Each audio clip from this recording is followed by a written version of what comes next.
তাকে বাংলাদেশ থেকে পালিয়ে যেতে হয়েছে সেটা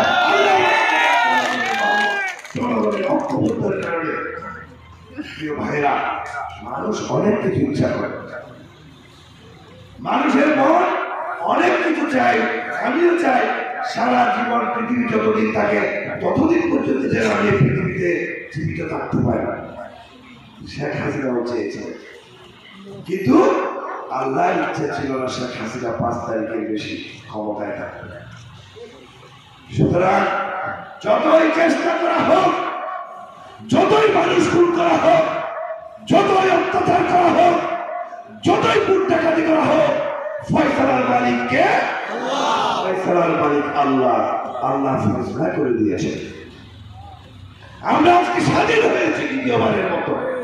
আজকে এই কুতুবালয়ে বিগত 16 বছর আমরা একটা বড় ধরনের একটা মিটিং করার সাহস আমরা পাইনি। আপনারা ঘন্টার পর ঘন্টা কোন মিটিংয়ে, বিএনপির কোন মিটিংয়ে এভাবে বসে থাকার সাহস এবং আপনারা আসার সাহস করেন নাই, বসার সাহস করেন নাই, কথা বলার সাহস করেন নাই। কিন্তু আজকে সন্ধ্যা থেকে রাত 11টা, প্রায় 11টা বাজছে, আপনারা সুন্দরভাবে বসে আছেন।